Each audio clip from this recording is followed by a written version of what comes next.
Hey everyone, it's MrWarrenHayes. How you doing? It's time for another AEW Dynamite review right here on the YouTube channel and the podcast feed, because that's what we do on Thursdays. We recap the previous night's AEW Dynamite. So we're going to be talking about the December 28th, 2022 edition of AEW Dynamite. Thank you all for being here. Thank you all for hopping in. Look, if this is your first time here on the channel, I would propose subscribing because it is a good idea. Because you know why it's a good idea? Because you never miss out any of my content. You will never miss another AEW Dynamite review ever again. You will never miss the Mr. Warren Hayes show proper, which is recorded live on Tuesday nights right here on the channel. So that's cool. And you can also leave a like on the video. Look, leave a like on the video right now. Just go ahead. Say, I'm watching you right now. Yeah, that's it. Carry your finger. Boop. There you go. Or your mouse apparatus. Then do it. Because I promise you're going to like the video. You're going to enjoy this. I like my reviews. I think lots of folks enjoy my reviews as well.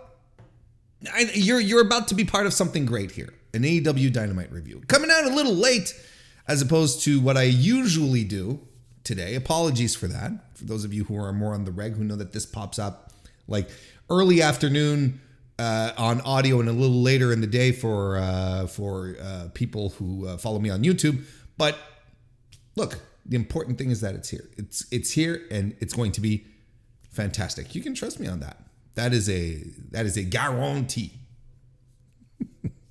What we're going to be talking today, of course, is the New Year Smash show. But before that, like, there's, you know, as opposed to multiple weeks, multiple weeks, there isn't much meta to be discussed over and around AEW, really, as opposed to everything, you know, the fallout to the gripe bomb and so on and so forth.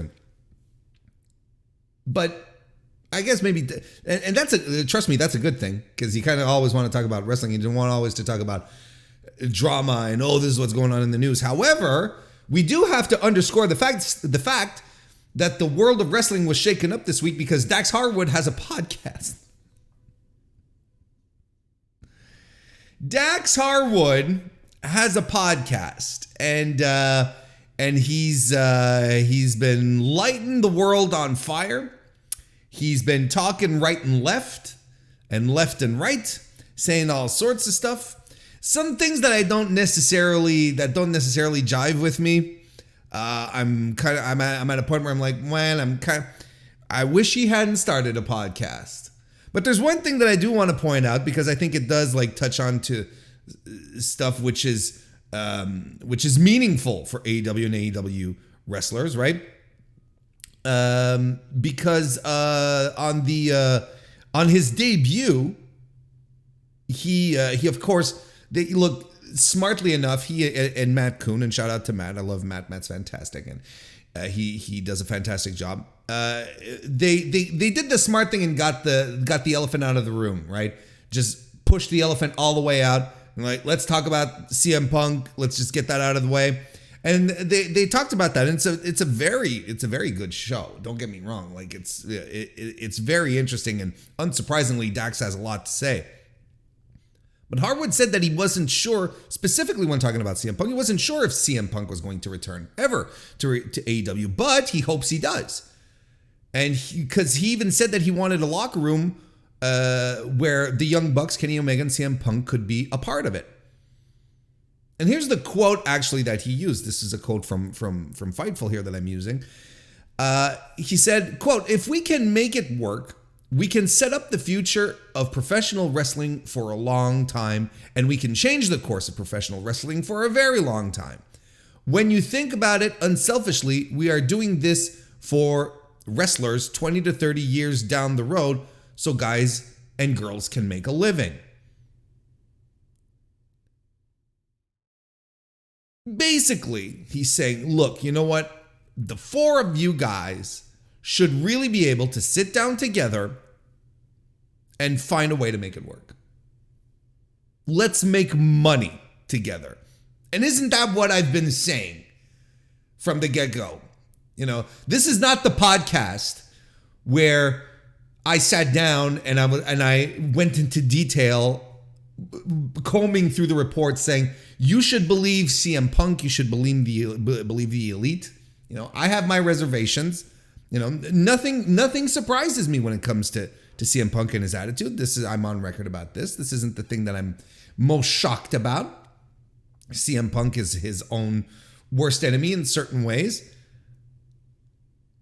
But in this particular situation here, when we're talking about, the growth of AEW and its sustainability for years to come, I still think it's fascinating that at this point, those four guys, being the Elite and CM Punk, were unable to find any common ground to get back and work together.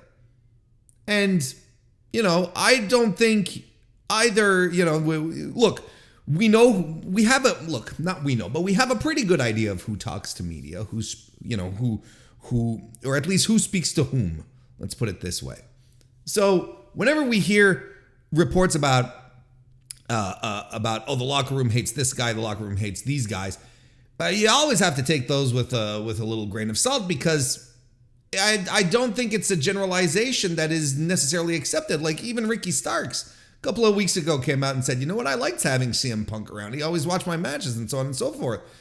I don't think, I would assume that Punk was having more issues with some of the older guys in the locker room, maybe who had been around him at a time when he was involved with WWE, perhaps, and maybe their fuse was a little shorter as opposed to some of the new guys and girls. Don't get me wrong, right? On both sides, who are coming in and who see CM Punk and who's there with his wealth of knowledge and he's, from all accounts has been always very open has always been very open about sharing knowledge and sharing advice. And I'm sure if you're 25 years old and you have access to it, look, if you're 25 years old, 23, 25 years old, you want to be a superstar in the business and you have direct access to CM Punk, you have direct access to Chris Jericho and Kenny Omega and Bryan Danielson, John Moxley. Of course you'd want to tap into all of these resources, and probably some guys are a little more offering than others. That becomes a question of personality and temperaments, and that's what it is kind of thing. Not everyone is made to be a teacher. So I've always had trouble swallowing this idea that CM Punk was this cancer, although he, we know what kind of personality he has. We know how he is. And if the locker room feels better because he's gone overall, I think it is a net positive. But I think it's difficult.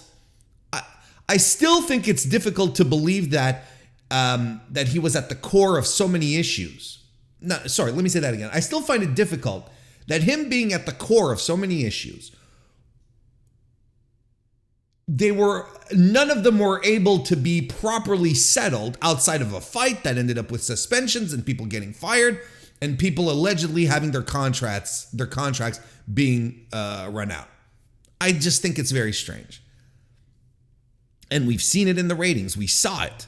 CM Punk was a draw for the company in ratings and for live attendance as well, for ticket sales on top of that. He was able to he was a mover on that level. He was the star attraction of the company. He was the top guy. So maybe some other top guys didn't care for that much. There's a whole bunch of things that we don't know about. I just think it's fascinating. Very, very strange that we never got to a point where these guys couldn't just sit their asses down, stop being babies, all of them, and just work for the better of the company. And maybe this is what's happening. Because we all still assume that CM Punk is going to leave the company. Dax said so himself in his podcast. Says, I don't think he's coming back. But what if he does? What if he does return? And under what circumstances? You know, as a wrestling fan and as someone who wants AEW to succeed, because we have had proof all throughout 2022 that having two mainline, nationally televised professional wrestling shows is good for business, good for fans, good for talents, good for everyone. I think having two of them that can compete with each other is good. They should be able to come together. That's, you know, and say, look, let's just make money together. Let's make this thing happen. Let's not leave one company in control of it all for another couple of decades just because we couldn't get our shit together. Just because we couldn't get our egos out of the way. You know, kind of thing.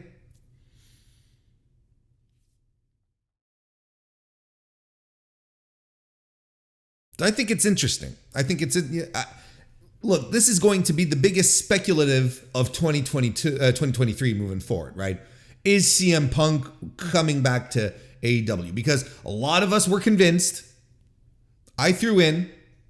A lot of us were convinced, but there was so much talk about him possibly returning. About, look, maybe he will come back. There's just enough doubt, enough reasonable doubt, that we might be coming into an era where we're like, well, you know what? Here he is. Everyone's back together. They got the band back together, and everyone is on speaking terms. They don't necessarily have to like each other or work with each other.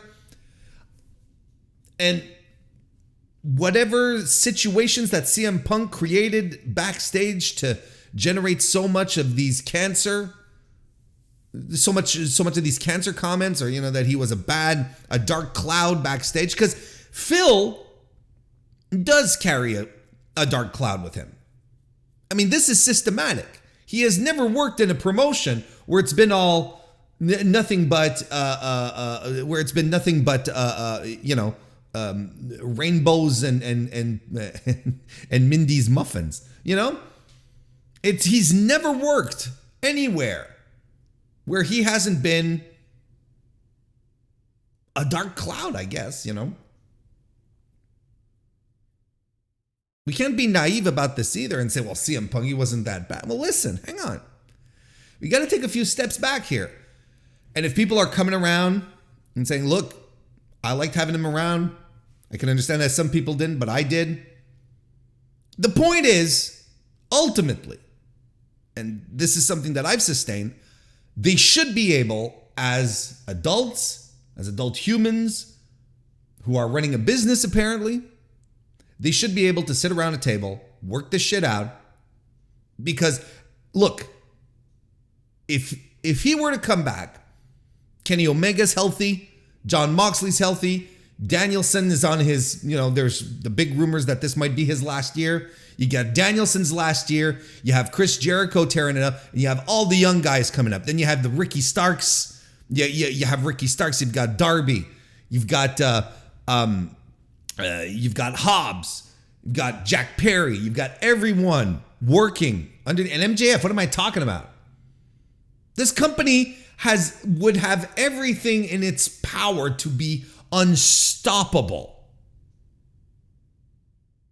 A true wrestling fan's dream promotion, which is how it had been set up from the get-go, right?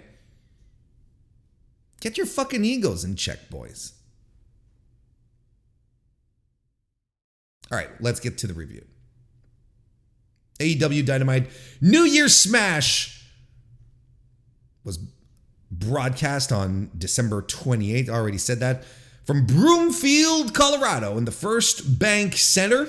Hot crowd for this. Lots of hot crowds are back for AEW. And for this show, understandably so, action-packed. Action-packed.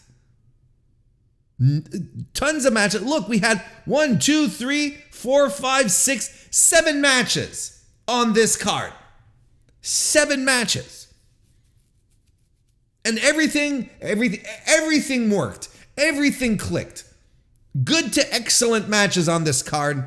This is the kind of wrestling show that is designed for Warren Hayes. It's like nonsense at a minimum, right? Minimum level nonsense. Action all around. Bryan Danielson opened this up defeating Ethan Page.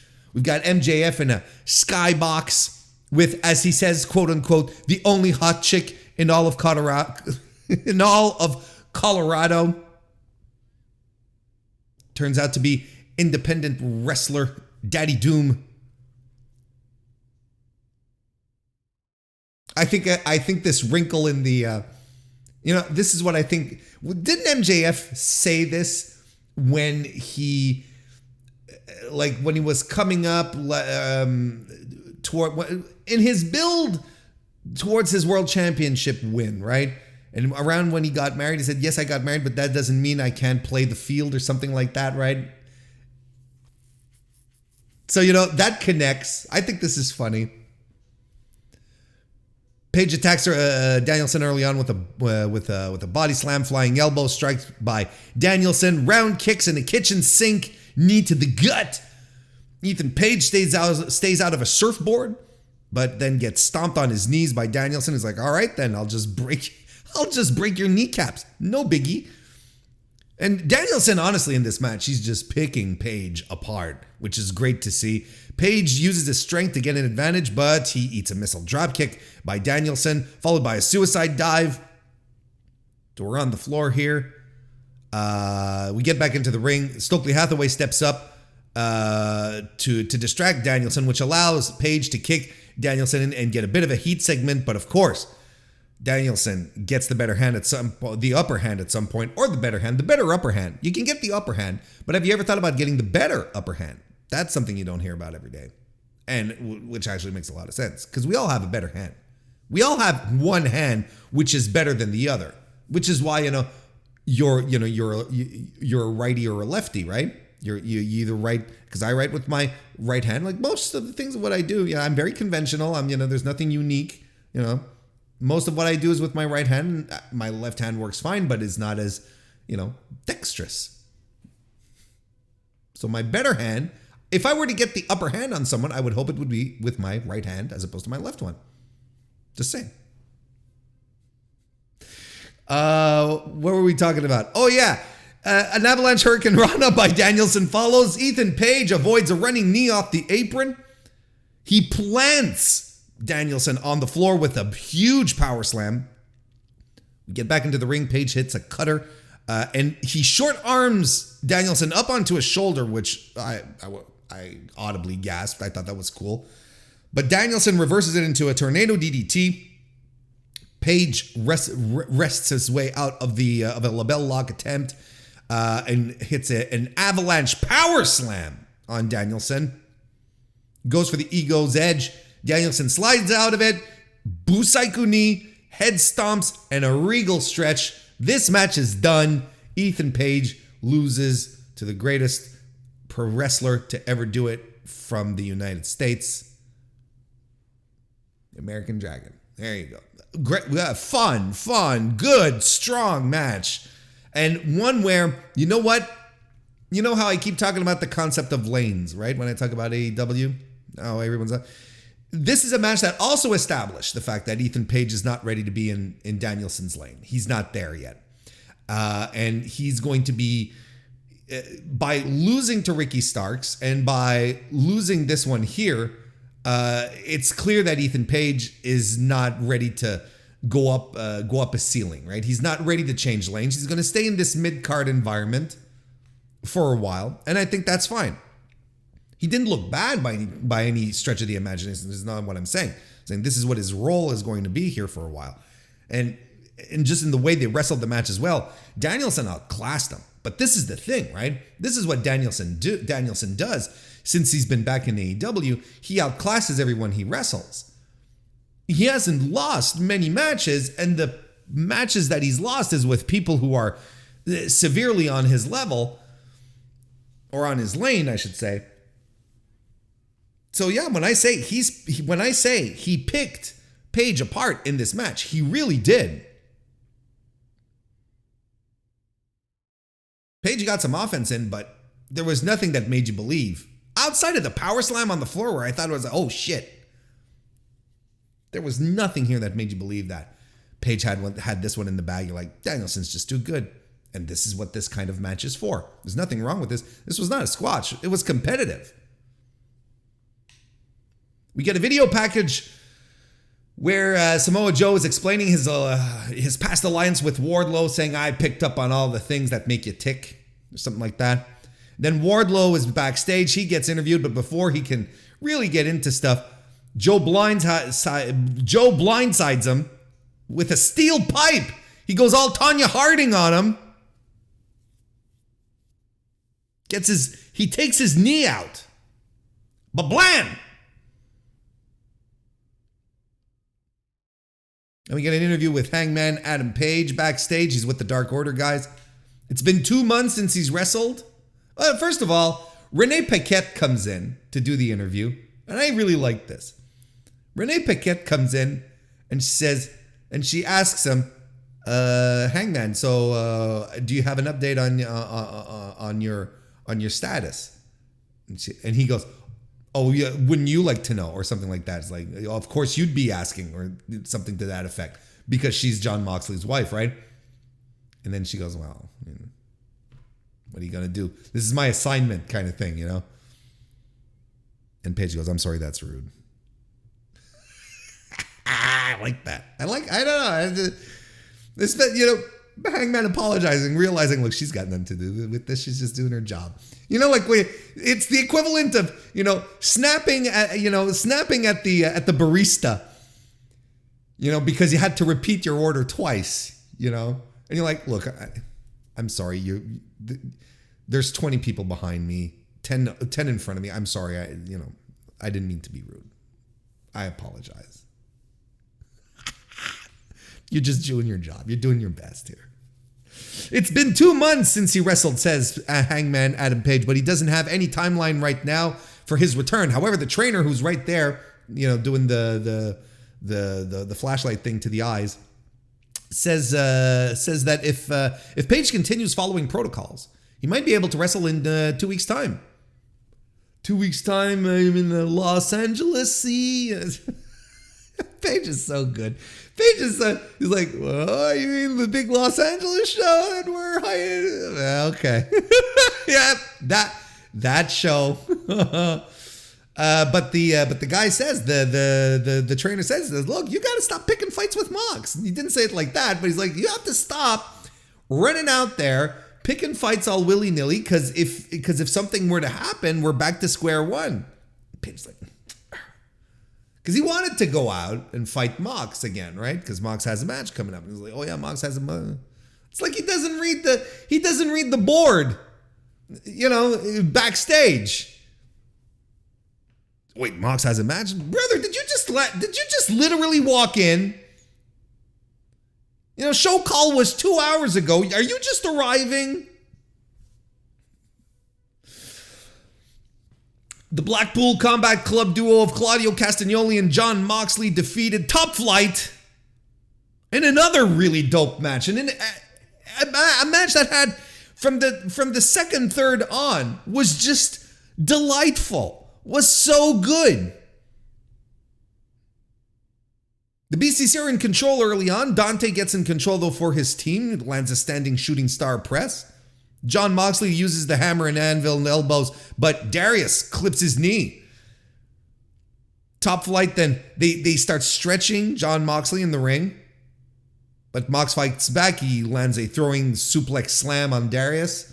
Claudio comes in, throws Dante around the ring, running up European uppercuts over and over. Tosses him to a corner, goes and lands another one. Tosses him to another corner, goes and lands another one. Like over and over again. Crowd goes nuts. Ends with a drop kick. Crowd goes nuts. You're not going to tell me that Claudio isn't better off in AEW than he was at the other place in WWE. Everything he does gets people up out of their feet. Don't know what Vince never saw in him. Because this guy is fantastic. Great double team run up DDT by Top Flight. Kicks in a cutter as well. Mox breaks up a pin attempt with a tackle. You get a dive on Mox by Dante, a standing Spanish fly by Darius, neutralizer by Claudio, but covers Darius, but no, Darius kicks out. Claudio goes for the hammer and anvil elbows. Dante tries to break it up, but Claudio is just no-selling the breakup, which leads into a King Kong lariat by Mox on Dante. Immediately after, you'll notice here, he used it, and commentary made a point to underscore it. You can be damn sure that they're going to continue to underscore that this is the clothesline that knocked out Hangman as we get closer to the match, maybe in 2 weeks if Hangman can stop fighting. Claudio jaw jacks at Darius, punches, and then Darius punches just a straight right on Claudio, which pisses him off into a huge European uppercut. But I mean, plonk. Meanwhile, John Moxley's on the floor. He's landing a Death Rider on Dante on the floor, and just a brutal cover by Claudio for the win on Darius. He's just like holding him down, and I feel like he was sort of talking to him. I don't know. Look, when I was in the Discord, I was like, man, that looked like a receipt for something. Like something happened, and Claudio was like, kid. But now I'm not so sure. I'm not so sure. But that made me believe that the Darius punch just pissed Claudio off. He looked mad. But, this was, because I got into thinking it, of course. And, when Mox had his match with Darius, he said, well, in the BCC, we're about teaching, right? So I'm going to teach you, but we're going to teach you the hard way, my way. So maybe this was another teachable moment here for the Top Flight guys. But I thought this match ruled. I thought Darius looked fantastic in this match. The final third of this where there was so much action, so much stuff going on.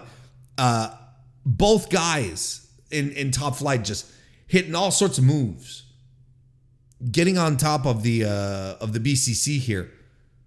It was just fantastic and built up to a great dramatic conclusion. Just a fantastic tag team match. Just fantastic stuff. We have the best friends and Kip Sabian who are interviewed backstage. Kip says he's ready for the final act to this dance that he and Orange Cassidy are going for. We're talking about the All-Atlantic Championship. But before Kip can outright challenge Orange for the title, Trent Beretta points out that he eliminated Kip after Kip eliminated Orange Cassidy from the Battle Royal a few weeks ago. So he should get a shot too. So Orange Cassidy's like, okay, I'll give you a shot this week on Rampage. So we got a best friends fight lined up for Rampage. Hook defeated Baylum Lynx in a good little exhibition match once again. Not much to report here. He beat him with a Taz mission once again. The story, though, is after the match here. Stokely Hathaway came out with Big Bill Morrissey and Lee Moriarty.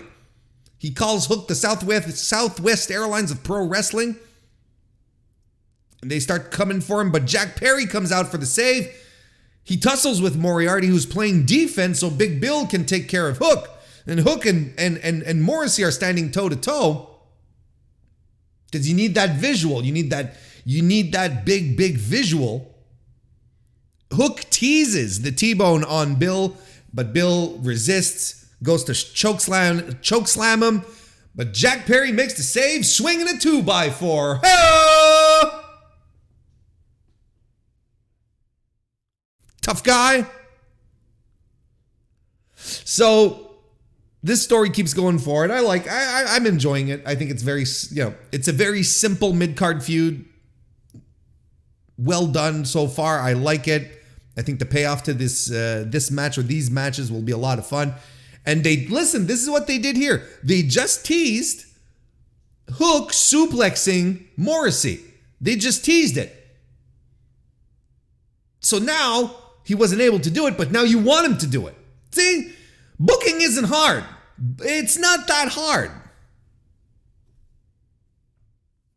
You get Chris Jericho cutting a promo on Ricky Starks, saying once again that he was right, that he's just a flash in a pan, and refusing to join the JAS was a huge mistake. Hyping up their match for next week in Seattle. Swerve Strickland is backstage with the tattooed members of Mogul affiliates, talks some trash. He introduces Parker Boudreaux. You already know this guy, but this guy, you'll find out who he is in a couple of weeks. I'm like, okay. I'm not that into it, Swerve. And then Wheeler Yuta arrives to stick up for Lee, basically saying, look, you're talking a lot of trash about Keith Lee and he's not here to defend himself. Why don't I teach you a lesson? Hey, why don't we do a match on Rampage? Okay. So Yuta versus Swerve on Rampage. Sure, let's do this. let's do it. And you know what? I know I harp a lot on Swerve, on Shane Strickland here. I talk a lot about him, but there's a reason for that. This guy his ceiling is world champion. And we're going to have to understand this clearly and make this a real thing. Because the way he conducts himself, he holds himself, the way he delivers his promos is S tier. I know he's in and it's different from the way everyone else does it, right? Because he has his own attitude, he has his own energy to him. It's not a basic pro wrestling vibe that he has to him. It's something else. It's something different. Now, I'm telling you guys, Swerve's ceiling is world champion. And if we're sticking him into the singles division, this is what our boy Tony has to slowly build to. Because this guy has it. And look, there's a lot of guys in this company who have world championship aspirations and have the upward mobility as well, who are capable of pulling it off. Swerve is absolutely one of them. We just cannot keep him aside from the rest of the discussion here. This guy's fantastic. And then it is time for match 6 of the AEW World Trios title Best of 7 series. It is the Falls Count Anywhere match. The one I told y'all that this was the one I was most looking forward to between the Elite and Death Triangle. And I said, look, everyone's talking about the ladder match and in a couple of weeks. Me, it's the Falls Count Anywhere match that I'm most excited. I'm excited for this chaos. I'm excited. And guess what? It delivered. It over-delivered. It gave exactly what we wanted. This is I think this is my second favorite of their Best of 7 series. This was so good. This was so good. Because I knew it would get wild. I knew they'd be able to use the chaos to proper effect. Look, the match started backstage. We didn't even no one's in the ring. They just start fighting in the halls. I love it. Why wait for introductions? These guys hate each other regardless. They want the titles. The Elite want the titles. The Death Triangle don't want to let's just go. Rick Knox is there and he's like, ring the bell. Okay. Pac lands a brain buster on Kenny Omega on some pallets. Pallets? How do you say it? I'd say pallets. Might be the French influence here. And then the moonsault off the risers. Pac's already nuts. They fight all the way to the ramp.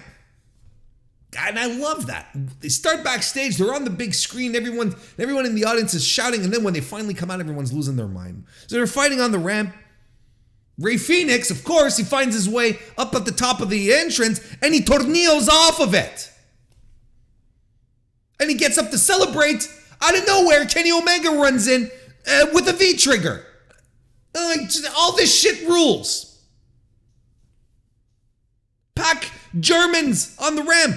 Matt Jackson starts going for the locomotion Northern Lights on Pac. Phoenix arrives. He gets caught in one. But Matt Jackson can't go back because Penta's right there. Well, what does Nick Jackson do? He runs, dives over Matt Jackson and on to Penta. All this shit happening on the ramp. So it allows Matt Jackson to hit a double Northern Lights suplex. Just insane shit so far. There's this fantastic sequence between both teams. They're all trading shots. Things are going so fast, I can't write it down properly. I can't take notes. I can't take notes on these matches. I can't take proper notes. It's not my fault. Blame these people for just being, having too much fucking chemistry with each other and just being too good at what they do. Enough's enough. It's their fault. Fear factor on the floor. Rey Fenix dispatches the Bucks. Then dives to the floor. Just incredible stuff. Pac dodges a move, and which causes, I should say, Matt Jackson to accidentally super kick Nick right in the kisser, which then allows Pac to lock in the brutalizer. And he's locked it in and he's leaning back, but then the camera cuts all the way to the other side of the arena or wherever they were. Because we've got Kenny Omega up on an elevated part, and he's got Rey Fenix up on his shoulders, ready to do a one-winged angel, which he does right off of the elevated structure through a table. There's a ref there. There's a ref in the ring because it's falls count anywhere. You can't just have one ref. So the ref who's next to Kenny and Phoenix counts the 3, gets the win. And as that's happening, Matt Jackson taps, but the win has already been counted. But Matt Jackson is tapping just seconds away. Razor edge finish. Photo finish. Came down to the very last seconds. The Elite tied the series. We're at 3 apiece. No big surprise there. It's, if anyone thought this was going to be done in 5, well, welcome to pro wrestling now. This was fantastic. I love this. I love the chaos. I love these guys doing what they do best, which is just these fast-paced, insane moments. I thought this was a fantastic edition of their Best of 7 series here. Just great stuff. Absolutely fantastic stuff.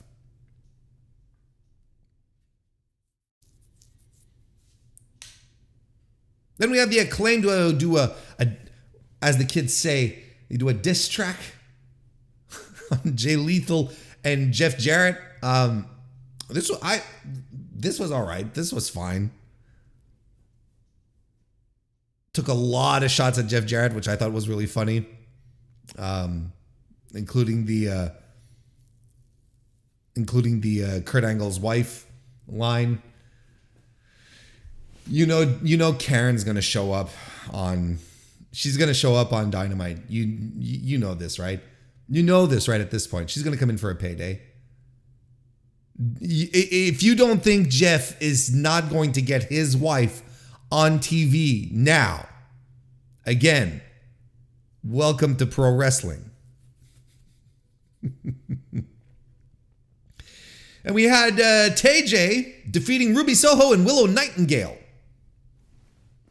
I thought this was a lot of fun. I thought this was good and physical. Great match. Nightingale is in control here. But Ruby Soho at some point tags herself in because she's pissed. And Willow's like, okay, you want to do this? All right. Because Ruby has the score to settle here. This is the story here, right? She has the score to settle with the JAS ladies.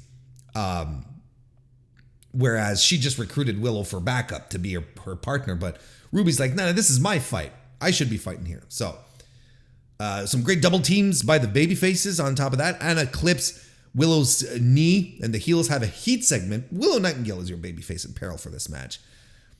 They land a double suplex on Willow. Ruby Soho finally gets the hot tag and comes in striking with her elbows.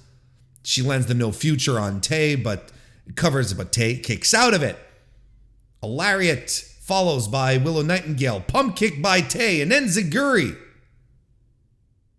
Ripcord roundhouse kick combo by the babyface, which was great. Tay lands the DDT, covers, but Willow Nightingale runs in to tackle Anna Jay onto the pinfall to break up the attempt. Willow and Anna Jay are on the floor, get a snap suplex there. Ruby Soho and Tay fight, trade headbutts. Referee Aubrey Edwards is keeping Anna from using a chair, but that distraction allows Tay to use a chair in the ring on Ruby Soho, lands the TKO for the win. That's it. That's it. There's your win. There's the victory. This isn't done yet, and I'm enjoying this. This is a well-built feud. Can't tell you enough. The story of this match is happening in the ring. You have Ruby Soho defeating Ty Conti, and now, and so Anna Jay came into, they had a post-match beatdown on Ruby. Ruby's like, all right, I'm not done with you two yet. I want to fight the both of you. Here's my tag team partner. Here's the tag team match. It happens, and they screw her out of a win. So we're not done here. I'm excited for the next step. In-ring storytelling. The Ass Boys are leaving. They're in party mode, they said, because they're the best tag team in the world, and they're going to address FTR next week. They won last week. Are they still in party mode this week? Anyway. Absolute Ricky Starks is backstage. He's being interviewed. He's feeling a lot better than Action Andretti, who got fireballed to hell last week. And he's got some revenge for him. He appreciates that Chris Jericho sees him as a star, but he's not an experiment. Starks says that he's got a big mouth and a bad attitude, and he's going to be the one to take Jericho down several notches because he can. And then the main event, the TNT title match, where Samoa Joe successfully retained his title by defeating Wardlow by a referee stoppage. They do the tease where it's like, is Wardlow going to come out or not? Is Wardlow going to come out or not? Because he got attacked earlier and says he's not cleared. They do the whole thing. It takes a while. You're at a point where you're like, well, are they going to announce a surprise? Is it going to be a surprise opponent at this point? But no, Wardlow does come out after his music's done, after Joe started cutting a promo. And you got medical staff around him saying, no, don't go, Wardlow. But he does come out. He's hobbling. His knee hurts, but he's in there. Shoulder blocks Joe down and a spine buster to begin with. Joe lands the corner Uranagi. Sit down, as we say. And Joe lands an over-the-shoulder knee breaker as well, which was pretty cool. That prompts the Wardlow to roll to the floor. Medical staff check on Wardlow. But yeah, so he's selling the knee. Joe gets back into the ring, goes right after the knee. The minute he comes in, Wardlow fights back, hits a swanton. Later on, a corkscrew dive off the top, which popped me out of my seat. Joe chops him down again, Joe goes to the second rope. Wardlow power bombs him off of it. Tries to do the powerbomb symphony to a huge reaction of the crowd, but he can't lift Joe. His knee's not good. So what does Joe do? Chop blocks him. Coquina clutch. Passes out. Ref calls it. Joe retains. After the match, Darby Allin comes in for a save because not Wardlow, but Joe is still beating up on Wardlow. And that's how we end the show. We're going to have to see how this Wardlow stuff continues to develop. But as it stands right now, I think Wardlow might be Tony Khan's principal booking fumble. Because look, and there was a lot of us who were hopeful that, post MJF Wardlow would hang on, let me say that again. Hopeful is not the word I wanted to use. There were a lot of us who were wondering if Tony Khan would be able to maintain Wardlow's extremely high level of heat, popularity with the crowd, post MJF, post winning the TNT title and all that. And there were a couple of missteps, like the 20-on-1 battle royal.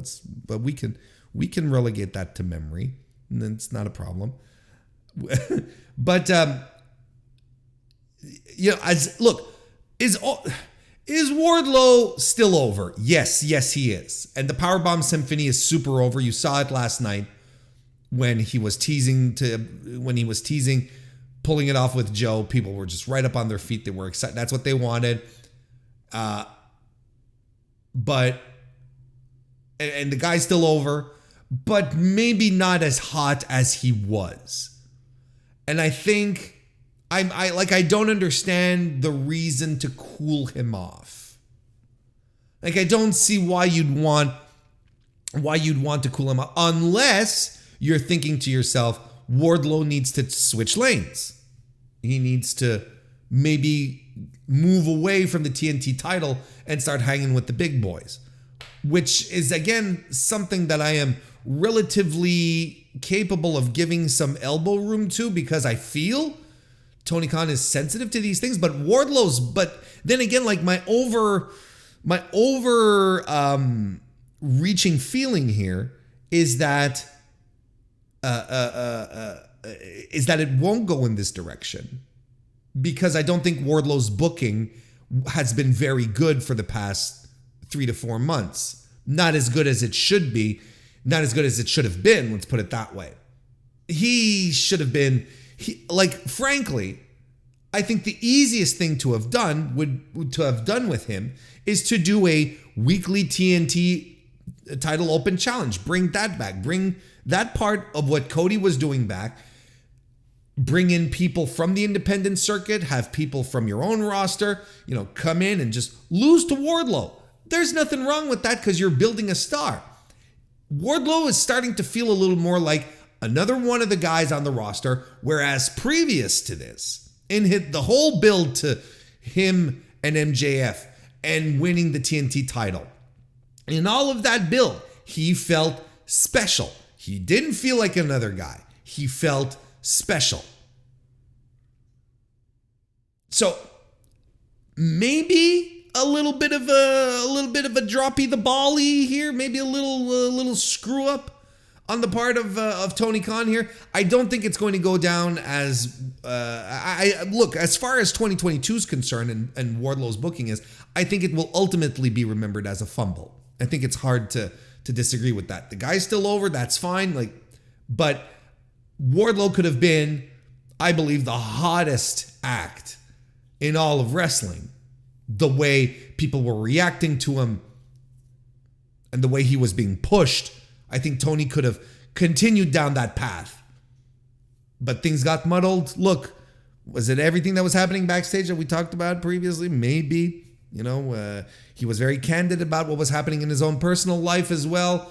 Look, but then again, this is what happens when you're the only guy running the show, right? This is the only thing. There's only so much one person can have on their plate at one time. That's just how it goes.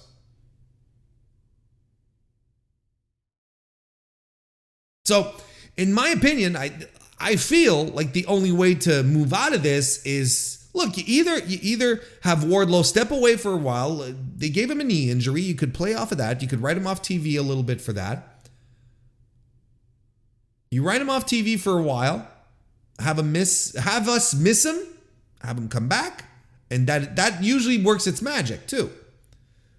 Or you have him change lanes. You start moving him up the card and getting into the positions with the big guys. We'll see what happens. Because as it stands right now, we are going to wrap up today's edition of the Mr. Warren Hayes Show's AEW Dynamite review. I want to thank you everyone for listening, for tuning in. One last call for a like on this video if you haven't already. I appreciate it. I'll be back soon with more Mr. Warren Hayes Show content in any way, shape, or form. But this is, I do believe, this is the last time that we are going to actually be talking in 2022. And we'll be speaking to each other. And when I say speaking to each other, me to you. So have a happy and safe New Year's. I hope 2023 is full of good tidings for you. And if you're celebrating on the 31st, go nuts, have a lot of fun, enjoy yourselves, do it responsibly, be safe, because I want to see you all back here in 2023. In the meantime, have a great rest of the week, and I will indeed see you next time, next year.